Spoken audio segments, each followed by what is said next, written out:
Que Dieu est grand et exalté en puissance. Il est plus majestueux que tout.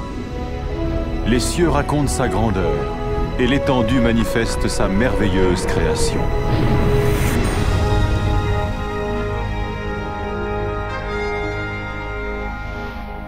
Jour après jour, ils ne cessent de parler, et chaque nuit, ils le font connaître.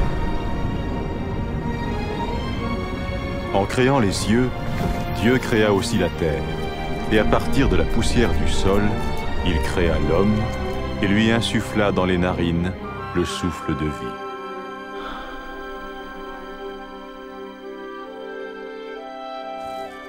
Le Dieu d'amour créa l'homme et la femme à sa ressemblance, pour qu'ils soient en relation avec lui.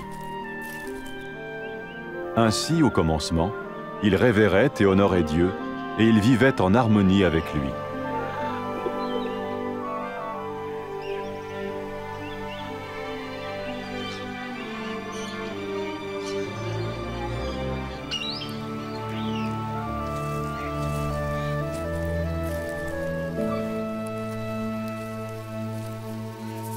Il en fut ainsi jusqu'au jour où Satan tenta la femme pour lui faire manger le fruit défendu.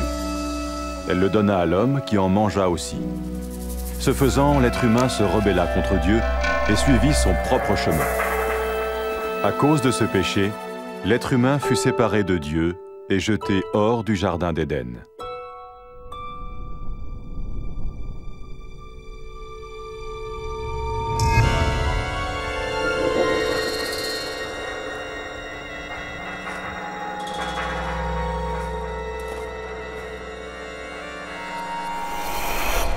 Mais Dieu aimait toujours l'être humain.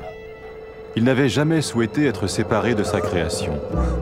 Cependant, comment Dieu pourrait-il être saint et source de toute justice s'il ne jugeait pas l'être humain à cause de son péché? Dans son livre saint, Dieu révèle son plan pour sauver le monde de son jugement.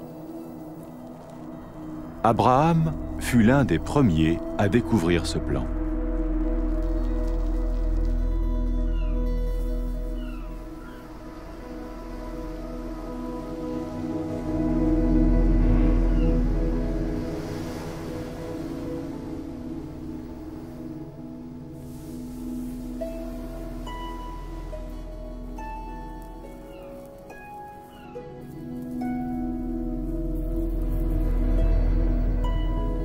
Abraham était un homme juste. Dieu lui fit la promesse de le bénir et de rendre ses descendants aussi nombreux que le sable de la mer et que les étoiles du ciel.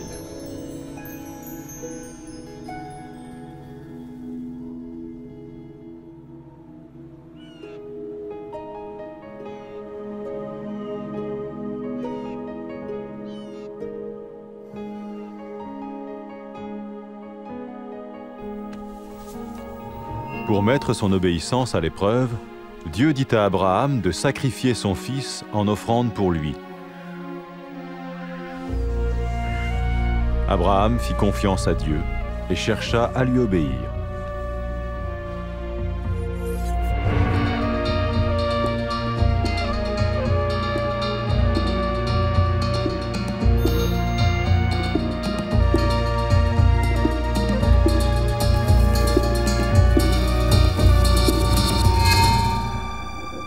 Alors qu'il levait le couteau pour tuer son fils, l'ange du Seigneur l'arrêta. Il vit qu'Abraham craignait Dieu et voulait lui obéir. Puis Abraham vit un bélier retenu par les cornes dans un buisson, et il le sacrifia à la place de son fils en offrande à Dieu. Par ce moyen, Dieu montra à Abraham qu'un agneau ou un animal similaire devait être tué pour couvrir pour un temps le péché, jusqu'à ce que Dieu pourvoie au sacrifice ultime qui paierait pour les péchés de l'humanité. De même que le péché avait séparé l'humanité de Dieu, ce sacrifice allait restaurer leur relation.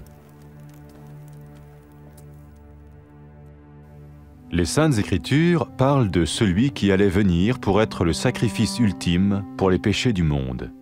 Tout comme le bélier avait pris la place du fils d'Abraham, ainsi il allait prendre la place de l'homme pour que celui-ci puisse être pardonné.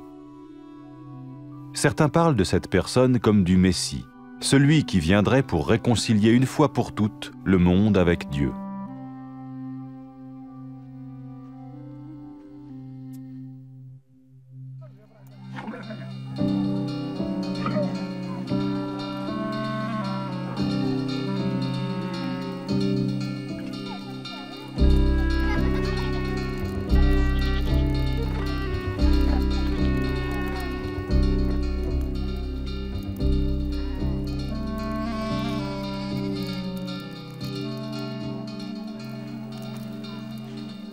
Les prophètes ont prédit en détail de nombreuses choses concernant le Messie des centaines d'années avant sa venue.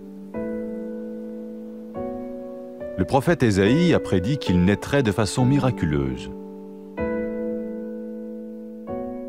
Une vierge attendrait un enfant qu'on appellerait spirituellement parlant le Fils de Dieu. Le prophète Michée a prédit que le Messie naîtrait à Bethléem, tandis que le prophète Zacharie a dit à l'avance qu'il ferait son entrée dans Jérusalem sur un âne, et que Judas, l'un de ceux qui le suivaient, le trahirait.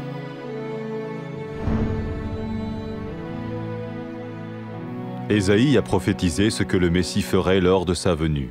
« L'Éternel m'a oint pour porter la bonne nouvelle aux malheureux, pour guérir les cœurs brisés, pour proclamer aux captifs la liberté et annoncer que le temps vient où l'Éternel va sauver son peuple. »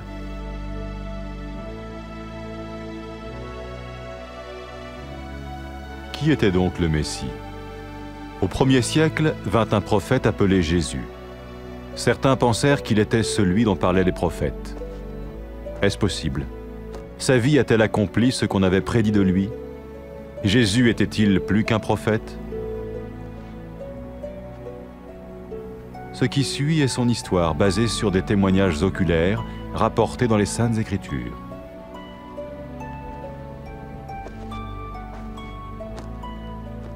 Un acteur joue le rôle de Jésus, et bien qu'aucun acteur ne soit digne d'un tel rôle, ce film a été tourné ainsi afin que nous puissions comprendre et bénéficier de la vie de Jésus.